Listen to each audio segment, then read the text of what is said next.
Olá, está começando mais um Juca Kfouri Entrevista na sua TVT. Hoje vou conversar com um dos coordenadores da Articulação dos Povos Indígenas do Brasil, a PIB. Vou conversar com Simão Guarani Caiová, que neste momento está em Genebra, na Suíça. E eu começo perguntando ao senhor Simão Guarani Caiová, o que o senhor foi fazer em Genebra, tão longe? Então, boa tarde. Então, a gente vem trazendo aqui a, a grande demanda do povo Guarani Kaiowá. A gente vem sofrendo há décadas por falta do nosso território, a violência que a gente vem ocorrendo, assassinato, o sumiço da nossa liderança, que nunca compareceu o corpo, e todos impunes. Então, viemos aqui em Genebra trazer toda a denúncia que veio ocorrendo. Recentemente foi assassinado o jovem Neri, também foi assassinado mais um que morreu em atropelamento, e teve vários outros casos. Nísio Gomes, que foi assassinado, até hoje não foram achado o corpo do Nísio Gomes. Professor que sumiu lá em Sombrerito, também até hoje não conseguimos achar o corpo. Então, a gente vem trazendo várias demandas que vem ocorrendo no nosso estado com o povo Guarani Kaiowá. Então, existe várias situações no nosso território. Violência de todo lado, no veneno, violência no direito, massacre, por falta de território, sem atendimento médico, sem atendimento de saúde, sem educação. Então, tudo isso a gente vem trazer aqui na ONU, e a gente vai ter que ainda levar a nossa demanda aqui, nós estamos aqui hoje em Genebra, amanhã a gente vai para Bruxelas, e aí a gente vai visitando outro país, levando a nossa demanda, fazendo incidência aqui na Europa. O senhor está num congresso na ONU, não é isto? Sim. E que congresso é esse? Conselho de Direitos Humanos. Tá, do Conselho de Direitos Humanos da ONU em Genebra. Me diga uma coisa, é a primeira vez que o senhor vai a Genebra? Primeira vez. O senhor é do Mato Grosso do Sul, não é isto? Sim. E o senhor vive em que cidade no Mato Grosso do Sul? Eu vivo na cidade de Carapó. De Carapó. Lhe pergunto, há um choque cultural muito grande entre Carapó e Genebra? Muito grande. Muito longe. Uhum. O Muito que o senhor longe. está achando? E O a, que e o a senhor... gente, Ah, e a, e a gente não precisava de viajar tão longe assim, como o povo originário.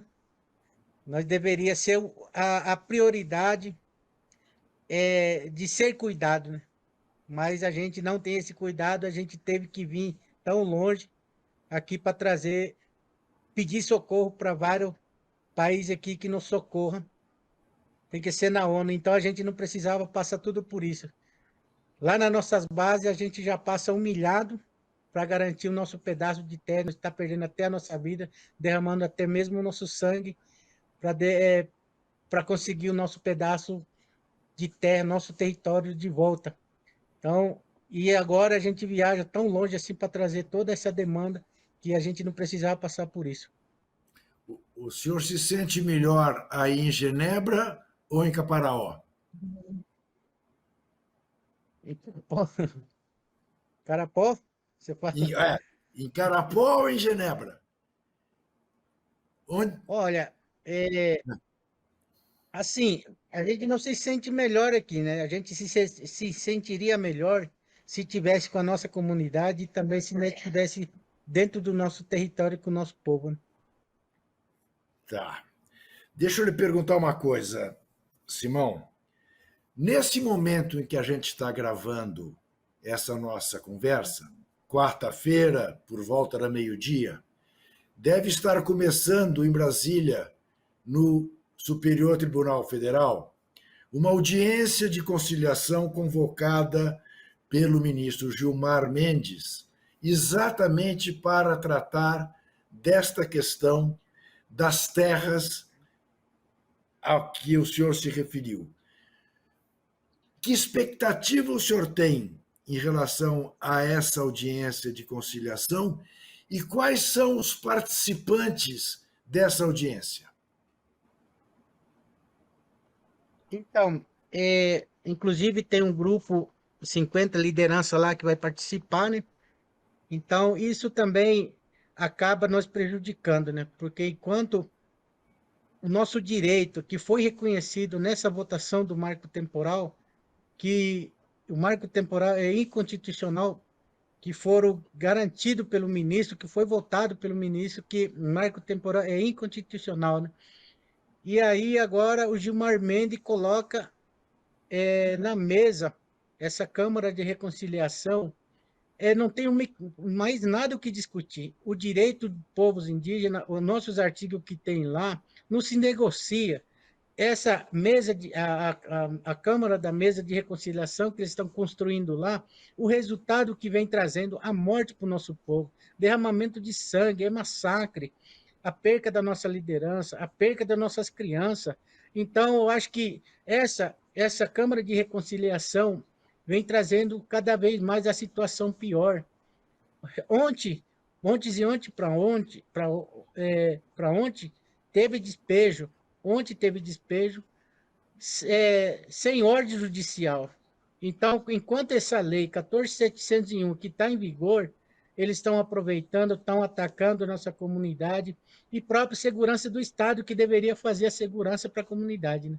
E a própria polícia está torturando o nosso povo. Então, isso para nós é muito ruim com essa lei que está lá, a lei do marco temporal aqui, 14.701. A lei que o nosso direito que vai ser negociado, o nosso direito, eles obrigam que a gente que negocie o nosso direito é inegociável, nosso direito é o nosso direito, nós somos ser humano, então acho que a gente não sabe o que o Gilmar Mendes está pensando de nós, porque já foi votado, então era só pautar, analisar do que foi votado em marco temporal para que garante o nosso direito, o nosso território. Então, eu acho que a gente não estamos pedindo o Brasil todos, a gente estamos pedindo o que nos pertence. Eu quero especificar Mato Grosso do Sul. Mato Grosso do Sul está declaradamente que territórios indígenas do povo Guarani Kaiowá são 10% do Estado. E hoje a gente está perdendo a nossa vida pelo 0,2%. A gente já perdeu várias lideranças, já perdemos vários caciques, já perdemos, foram torturadas várias mulheres, estupradas. Então, tudo isso a gente passamos pelo 0,2%. Então, acho que a gente precisa, o governo precisa olhar para a nossa situação, para a nossa vida, porque nós somos seres humanos. Então, a gente precisa ter esse olhar pelo governo do Estado, tanto pelo governo federal. Do governo do Estado, normalmente, nessas regiões do Brasil, a gente não espera muito. Mas do governo federal a gente espera demais, até porque é um governo federal que criou um ministério apenas para cuidar da questão indígena. Isso não está dando nenhum resultado, Simão?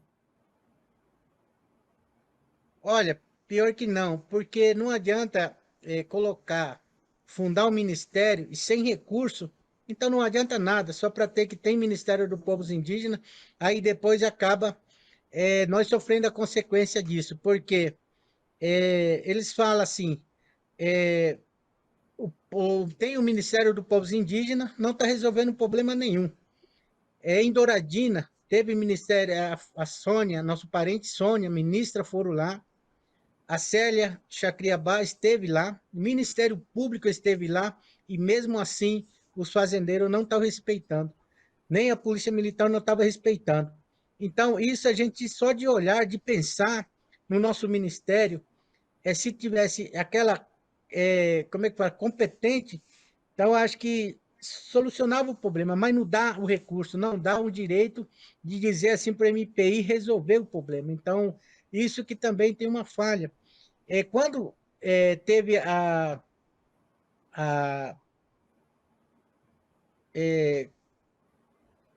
quando teve o GT do Lula, quando teve. A gente fizemos um levantamento, conversamos com eles, que ele iria, nos 100 dias de mandato, iria publicar 14 para homologação e 30 para portaria declaratória. Isso é um erro, foi muito grande, porque o Ministério do Povos Indígenas estava sem dinheiro, FUNAI estava sucateado, então é um tiro no pé que eles deram, e consequência disso, quem sofre é nós.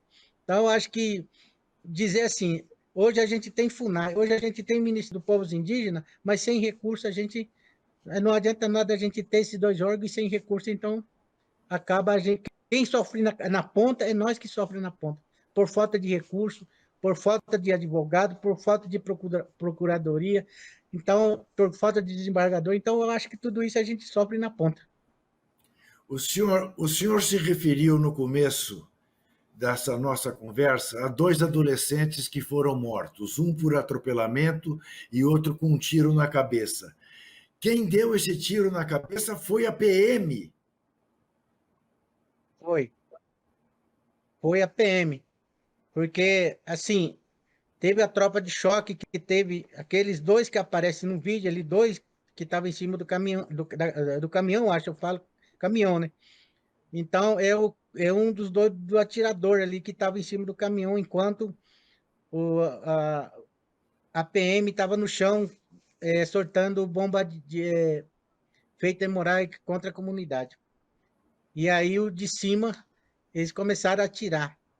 Mas até hoje a gente sabe, né? Porque a gente já perdeu na mão da polícia, a gente já perdeu o Vitor, a gente já perdeu e tá impune. Nenhum deles saiu do cargo, né? Nenhum deles saiu do cargo. E agora, voltar a dizer com esse assassinato do Neri, que levou tiro na cabeça. O que acontece? Eles distorceram o fato, falaram que o Neri estava apontando arma para a polícia. E aí ele era traficante. E os indígenas era um lugar perigoso, falar que é facção. Eu não entendo o Estado brasileiro, até mesmo o Estado, o governo do Estado. Proteger uma fazenda de que proteger uma vida todas. Ali tem 3.000 famílias ali em Anderu, Marangatu. Teve 30 caburão ou mais caburão para proteger uma propriedade do que proteger a vida. Quando se fala a vida, é a vida, é território. Então, é a área da União que deveria ser muito mais protegido do que propriedade. Então, e outra coisa, essa terra já está lá dentro, a terra já é molongada, só foi suspenso por Gilmar Mendes. Então, precisa pautar que se resolva o Nhanderu Marangatu, porque foi anulada essa portaria, se eu não me engano, foi em 2006. Em 2002, ele foi homologada. E o recente, assim que saiu para homologação, é, foram suspendidos a homologação do Nhanderu Marangatu.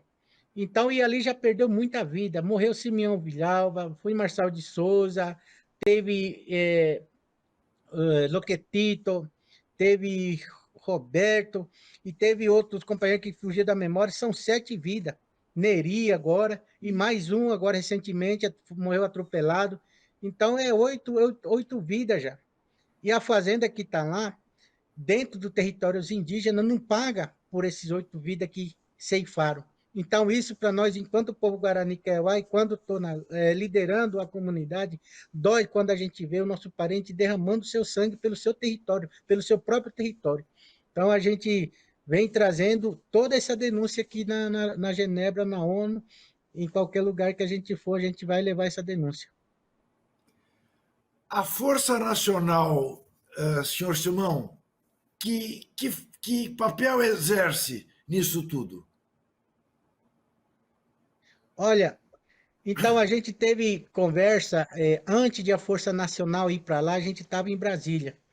Inclusive, a gente falou com o secretário de Segurança Nacional, acho lá no MJ, Barroso, não sei como é o nome dele, sei que é o nome difícil.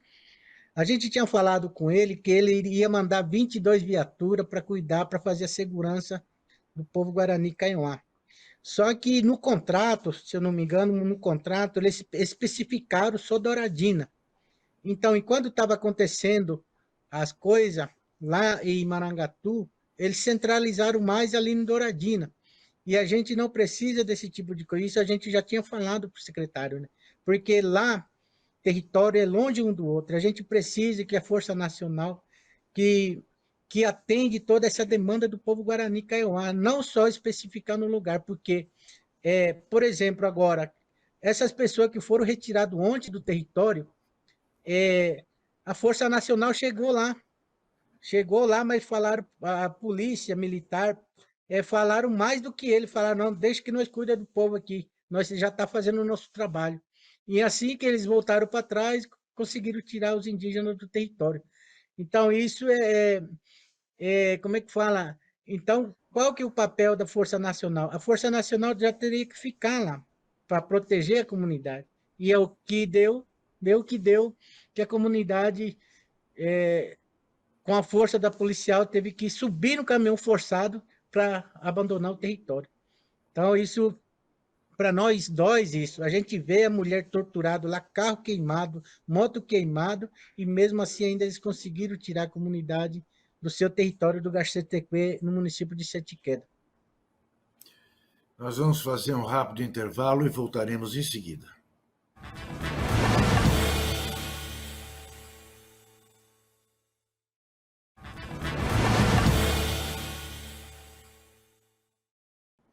Eu converso com um dos coordenadores da Articulação dos Povos Indígenas do Brasil, a APIB.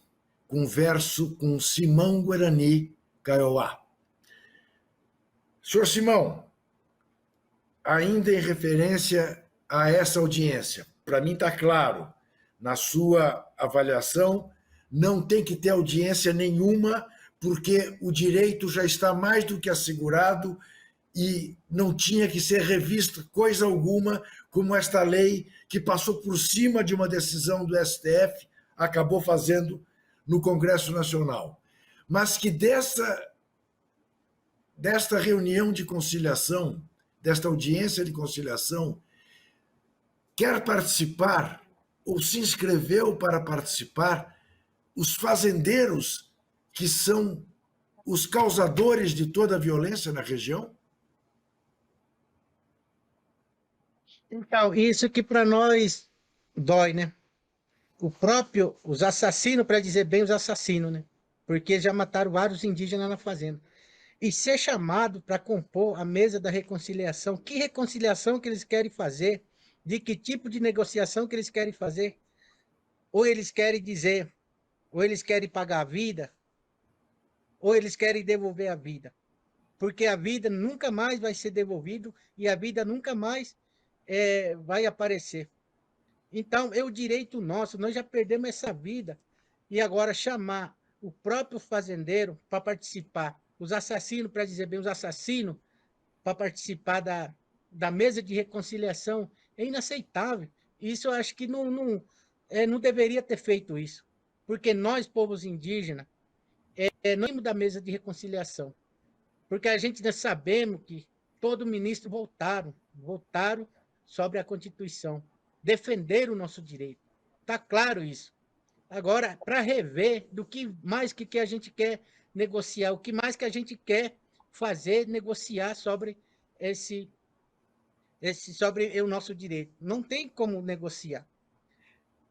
A negociação que a gente pode ter de perder mais vida no território, de perder mais vida, de perder mais criança. A gente está vendo hoje, não tem para onde escapar. Se a gente está morre atropelado. Se a gente está no nosso território, morre por nosso território. Se a gente lutar por nossa terra, de recuperar o nosso território, a gente morre. Então não tem para onde correr. Como é que um ministro vai lá colocar na mesa de novo, na mesa de reconciliação, chamar todos para comprar a mesa. Um erro que não quero citar aqui, mas dá para ver na cara que o nosso governo é anti-indígena, que fez a leilão da resistência contra o povo Guarani Kaiowá, contra terrenos, para armar os fazendeiros e matar todos os povos indígenas. E agora coloca a Luana na Casa Civil do Estado, que é a filha do fazendeiro. E agora a mãe está sendo chamada para a mesa da reconciliação. A gente vê que o nosso estado de Mato Grosso do Sul, como é, que é bem anti-indígena, e a gente vai perder mais vida se o governo federal, se a autoridade competente não resolver sobre o nosso território em Mato Grosso do Sul. O senhor podia contar para a gente, contar para quem nos vê, como é, aonde aconteceram os piores casos de expulsão dos indígenas de seus territórios e de que maneira isso é feito nessas cidades aí do Mato Grosso do Sul? O senhor fala na época ou agora? Na época e agora? Então, na época, recentemente morreu a minha avó, 105 anos, morreu agora em agosto. Então, a gente pega, o nosso antropólogo, ela conta certinho como que é que começou a invasão para dizer bem, dos fazendeiros. Quando na época do mate laranjeira, que é uma empresa que mexia com a erva, quando invadiu o Mato Grosso do Sul, a cada indígena, povo Guarani Kaiowá, tinha sua casa de reza com a sua família. Quem comandava na família era rezador. Quando chegou essa mate laranjeira, quando teve essa reserva, que criou essa reserva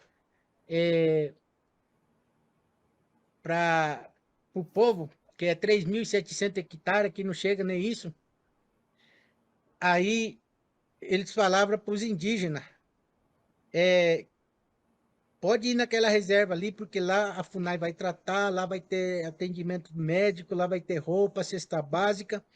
Falava para elas. Então, quem queria vir de boa vontade, vinha para reserva. E quem não queria vir, não queria sair do seu território, eles matavam, jogavam embaixo da casa de reza e queimavam, com a família toda. E quem não queria sair e para não morrer, eles trabalhavam escravo, puxando erva, só a troco de comida. Então, assim ela contando, porque o território indígena, conforme ela conta, para eles não tinha fronteira. Eles andavam Mato Grosso todos a cavalo, a pé, para fazer a sua reza em cada território que eles passavam. Então, aonde eles veio escorralando o nosso povo dentro da reserva. Criaram a reserva em Dourado, que hoje não cabe mais ninguém. Criaram reserva em Carapó. Criaram reserva em Amambai.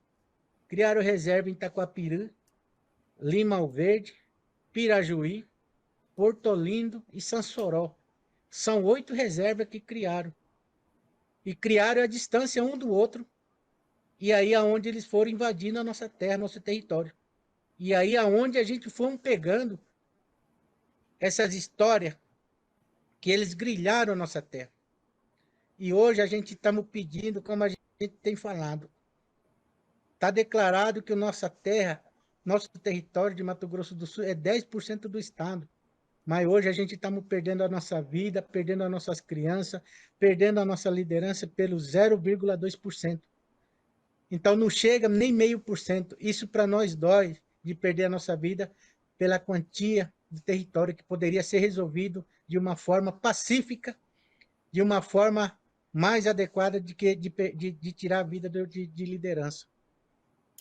Senhor Simão, mas o senhor tem alguma esperança de que a ONU intervenha nisso e ajude a resolver esse problema?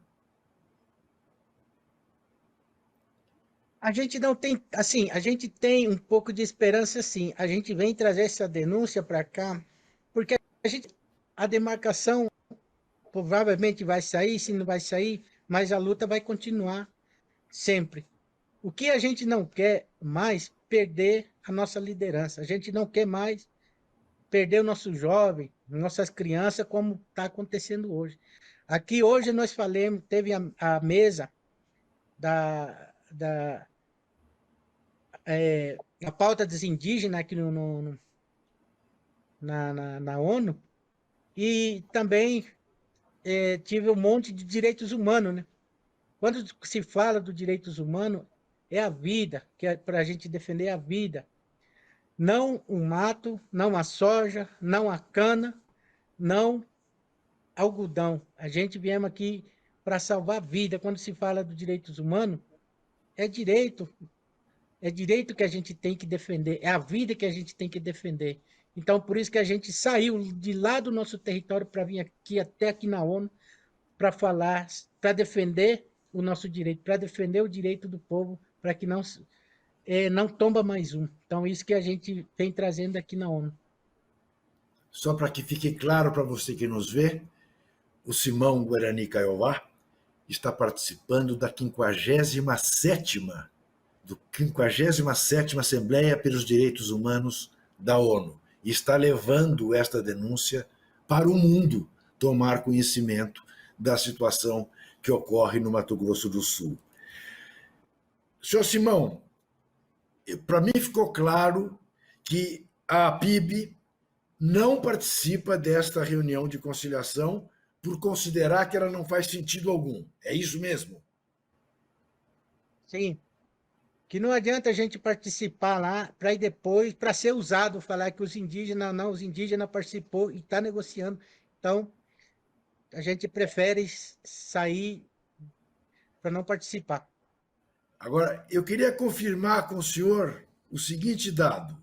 Segundo o Conselho Indigenista Missionário, o CIMI, 850 terras indígenas têm hoje pendências legais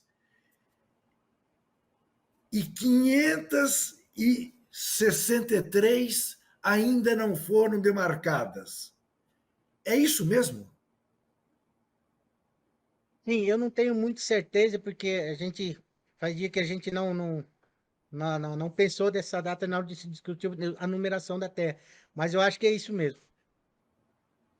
E aí, mas aí eu lhe pergunto, aí isto não revela uma absoluta incompetência do governo federal em fazer essas demarcações? Então, isso que a gente, para nós, ficou assim, sem poder como saber, porque na promessa que teve muito claro, tanta terra vai sair, tantas terras vai sair para portaria declaratória, para homologação, o estudo vai começar de novo para fazer estudo de antropologia, mas só que o Congresso hoje parece que fala maior, o Congresso Nacional ali do que presidente ou qualquer órgão competente como ministro, como o STF. Porque o Congresso ali, por exemplo, essa votação do marco temporal, não tinha que mais nada de se discutir. E o Congresso foram lá, criaram outra lei e jogaram por cima para fortalecer o marco temporal. Então aí a gente fica aí confuso, como a gente que não é jurídico, a gente não tem esse conhecimento, para nós ficou assim, como assim? Fizemos a luta toda, a mobilização toda, em cada votação, marco temporal caiu, a nossa Constituição foi reconhecido e hoje a gente não entende por que está acontecendo isso. Então, como eu acho que quem é jurídico entende muito mais melhor do que eu, mas assim, no ponto de vista, eu que não sou estudado, não sou assim informado, e a gente sente por isso de que mais que a gente pode fazer para garantir o nosso direito, para garantir o nosso território, a nossa vida, a nossa liberdade no nosso território. A gente não tem essa esperança como vai ser, quando vai ser. A gente está esperando um ruim ou bom. Então, nós estamos nesse caminho. Diante disso tudo que o senhor está nos contando, eu lhe pergunto, aproveitando o fato de que daqui a 15 dias teremos eleições municipais no país inteiro. Teremos em 2026 eleições estaduais, federais. Que esforço, ou se é que há um esforço dos povos indígenas, no sentido de aumentar a sua representatividade nas câmaras municipais, nas assembleias legislativas e no Congresso Nacional? Há um esforço nesse sentido? Então, a gente tem feito um trabalho, inclusive da nossa aldeia, a gente está trabalhando bastante que se elege, mas só que como a gente tem falado, né? Existe muitas pessoas que faz a cabeça dos indígenas. Na nossa aldeia, principalmente na nossa aldeia, Teicuê, a gente sempre elegeu o vereador para nós representar na Câmara. Só que, num certo tempo, entrou novo liderança, deixou mais em liberdade, aonde eles aproveitaram, chamaram vários candidatos indígenas, 10 candidatos indígenas para se candidatar, e aí a gente acabou ficando sem vereador. Esse ano, mesma coisa. Chamaram vários indígenas, e os indígenas que talvez não conhecem o mundo político, eles chamaram só para fazer mesmo o nome, e aí acaba atrapalhando o movimento indígena que está posto a lutar de defender sua comunidade, de fazer o bem para sua comunidade. Bom, tá muito claro, né? Quer dizer, os partidos usam de um artifício, fazem uma porção de candidatos indígenas, divide os votos dos indígenas e os indígenas acabam não elegendo nem sequer, né, um representante. É disso que o senhor está falando, não é? Sim, sim. É isso mesmo que acontece no nosso território. Inclusive, eles usam os indígenas até mesmo para sair prefeito, a candidata a prefeito, que talvez não tem nem conhecimento dos políticos, só para dizer que os indígenas não têm capacidade de dominar o município. Então, tudo isso a gente passa preconceito, né? É um racista, racismo, né? De enfrentar tudo isso, né? Então, a gente não enfrenta a luta apenas só no território, a gente enfrenta a luta até mesmo se fosse candidatar, é uma luta.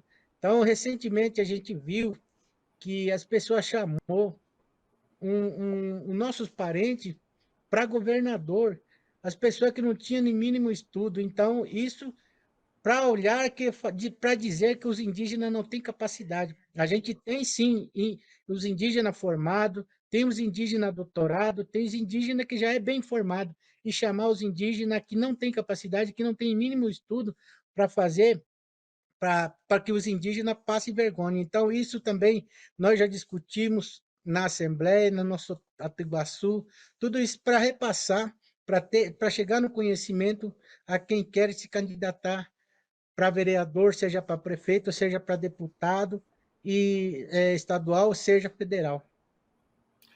Nós vamos fazer mais um rápido intervalo e voltaremos em seguida.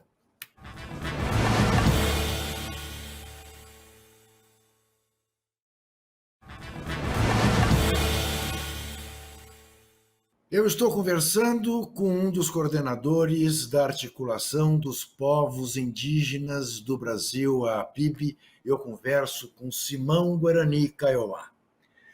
Senhor Simão, eu queria que o senhor contasse para o Brasil o que foi o massacre de Carapó e o que aconteceu com o senhor nesse massacre.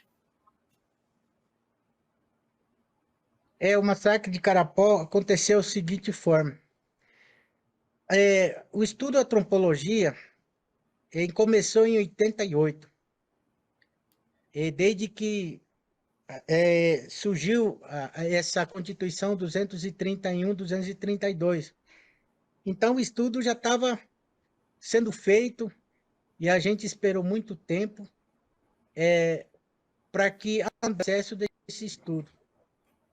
E a gente aguentemos, temos essa paciência tranquilo, até chegar em 2011. Em 2011, quando foi assassinado Josiel Barbosa, Denísio Barbosa, que é o rapaz de 12 anos, ele foi pescar e é onde acabou os fazendeiros tirando a vida dele. Aí é onde o povo, a comunidade da aldeia Teiquê, perdeu a sua paciência de esperar por demarcação. Então aí é onde eles retomaram a primeira retomada, que hoje se chama Pindorocã, a região que está dentro de Dourados, Amambá e Peguá 1, porque Dourados, Amambá e Peguá 1 são publicados 55.600 hectares, e esse é um dos que está dentro desse estudo, dentro do território. Aí é onde teve a primada, com a comunidade, com professor, liderança, comunidade, estudante, todo mundo se envolveu para garantir o seu pedaço, o seu território.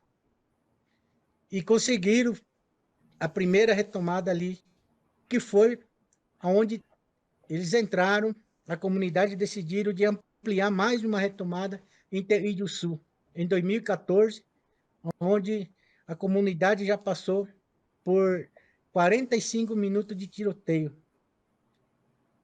E teve pessoa ferida que até hoje não foi identificada. A gente não sabe se está vivo ou não está vivo.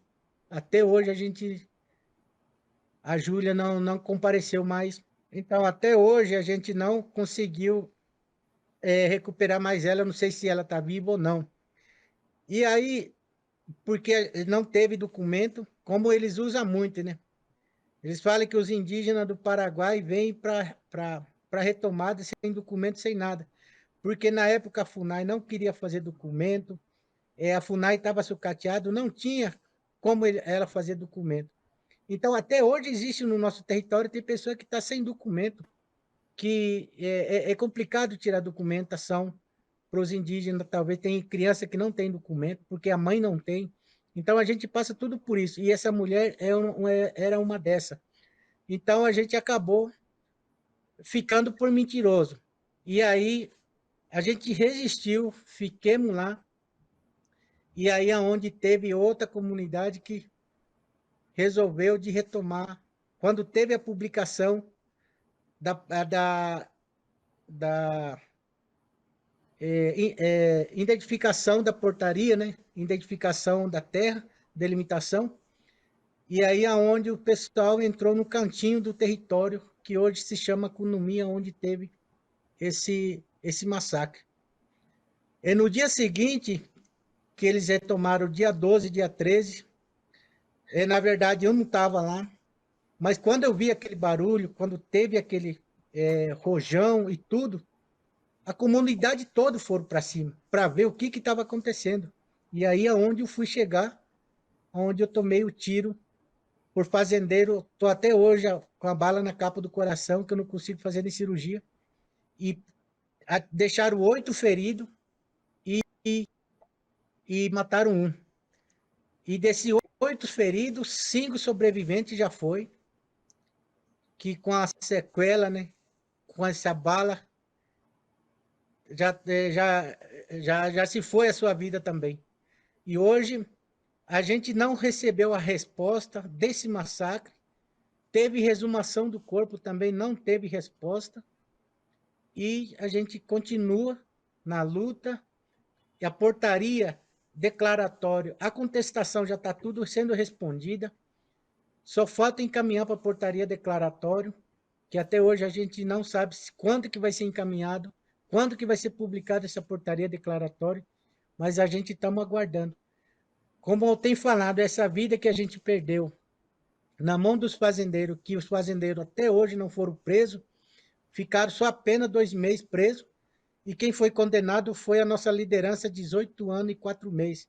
Ele perdeu seu filho, perdeu outro seu filho, perdeu seu irmão, perdeu seu pai, perdeu outro seu irmão, são 5 vidas que ele perdeu e ele foi condenado a 18 anos. Ele chama Leonardo Snardi e por muita luta, por muita Luta a gente conseguimos tirar ele com 4 anos e meio, mas condenado ele foi 18 anos e 7 meses. Então, tudo isso a gente passa no nosso território. A gente perde a nossa vida e a gente é criminalizado. De lutar por nosso direito de defender a nossa terra e de defender o nosso povo.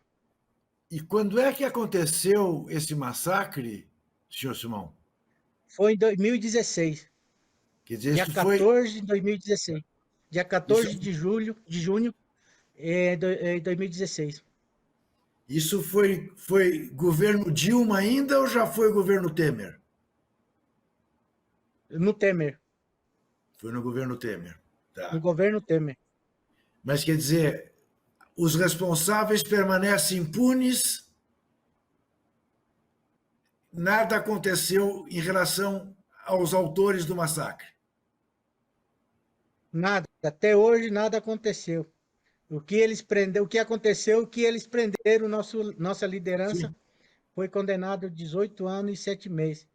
É, E o que mataram 5 vidas, para dizer bem, 5 vidas, hoje está impune.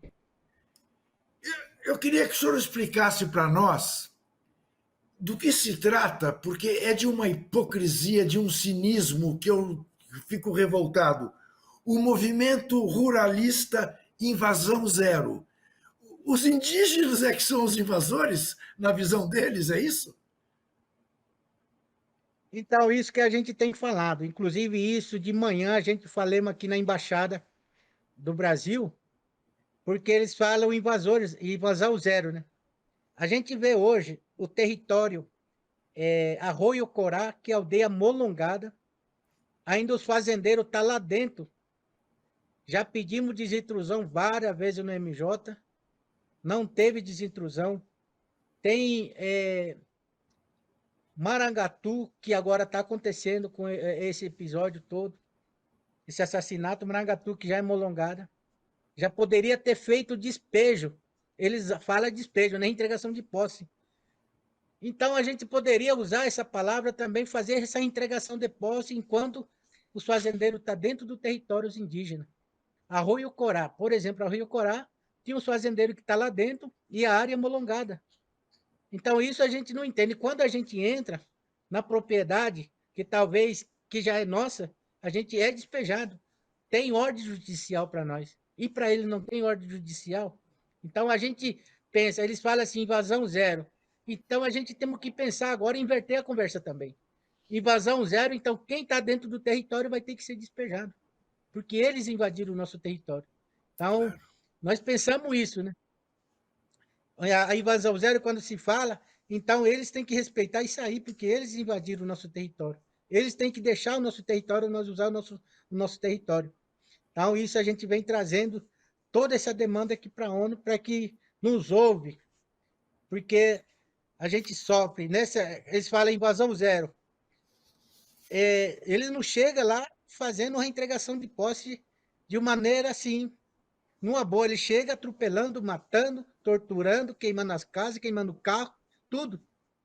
E a gente, enquanto os indígenas, a gente respeita. E olha lá que a gente ainda leva, falando que os indígenas estão atropelando os fazendeiros, os indígenas não estão atropelando o policial. É tudo que a gente sofre isso. E eles fazem, eles distorcem o fato, coloca em nossas costas o que eles fazem. A gente é drogueiro, a gente é facção, a gente é assassino, é tudo. E nunca eu vi na minha vida de dizer assim, prender tonelada de droga, de arma, quantidade de arma dos indígenas, nunca ouvi falar. Não sei se já saiu na reportagem ali, mas nunca ouvi falar. Agora, deles sim, já prenderam arma pesada, prenderam droga. A gente na nossa aldeia, nunca a gente escutou essa palavra de dizer prenderam em tal aldeia tanto tonelada de droga, tanta arma pesada. Nunca a gente teve, nunca a gente ouve essa denúncia, de ouvir, no caso, né, da É de uma comunidade. injustiça, é de uma injustiça realmente revoltante. Senhor Simão, bom, só para que você que está nos vendo saiba, segundo dados da ONU, o Brasil é o segundo país que mais mata indígenas no mundo. Só perde para a Colômbia. Isso dá a medida do que nós estamos falando. E aí, senhor Simão, eu gostaria de saber do senhor o seguinte: entre os indígenas brasileiros, entre os indígenas que vivem no Brasil, existe algum clima de hostilidade? Ou hoje existe uma união entre os diferentes povos indígenas que vivem no Brasil? Olha, por isso que a gente todo ano a gente faz este chamado para a TL para mostrar que a gente vive em união, né? A gente chama, faz o chamado de todo o estado para que participe da TL. A TL é um histórico, né? A TL é um histórico do povo indígena do Brasil, porque a gente não tinha esse espaço de estar trazendo a nossa demanda em Brasília, a gente não tinha espaço em Brasília. Então, é a única maneira de a gente se articular, chamar toda a liderança, porque a gente não tem como visitar todas as aldeias. Nós, indígenas do Brasil, não tem como, porque a distância é muito longe. É única o encontro do povo indígena para reivindicar, para questionar o nosso direito, pelo menos junto com os parentes, uma vez por ano a gente fazendo TL em Brasília, para fazer incidência, não só a TL, né, para fazer a incidência, ouvir as autoridades, em que pé que está, que situação, como que eles vão fazer, como que está. Então, tudo isso a gente faz esse chamado para que a gente faz a TL uma vez por ano. Me desculpe a ignorância, senhor Simão, o que é TL exatamente? TL é terra livre, Terra livre, aonde ok. se concentra, aonde se concentra todos o povo do Brasil, toda a Tá, liderança do Brasil. tá. Mudando apenas um pouco de assunto, porque no fundo, estamos falando da mesma coisa. Senhor Simão, as queimadas que hoje estão deixando o Brasil enlouquecido são frutos da natureza ou da mão criminosa do ser humano? Olha, é da mão da criminosa do ser humano, né? Porque a gente vê, por nosso estado mesmo, nosso estado, talvez não são indígenas que queimam, eles que queimam para gradear, para reformar pasto e tudo, e depois acaba falando que os indígenas queimam, os indígenas faz isso. É, a gente vê fogo para todo lado, não é só os indígenas que botam fogo. Em toda parte, a gente vê hoje o Brasil, quase o Brasil inteiro, vem está sendo incendiado, né? Então, a gente não sabe se é o indígena, se é os brancos que está fazendo isso, mas o culpado sempre é os indígenas, que a gente sempre fala que o ditado, a cobra sempre rebenta para o lado mais fraco, né? Agora, por uma razão muito óbvia, é possível a gente descartar que sejam os indígenas, porque, em regra, o indígena preserva a natureza, né? Não a destrói, porque Sim, depende dela. com certeza, com Né? certeza,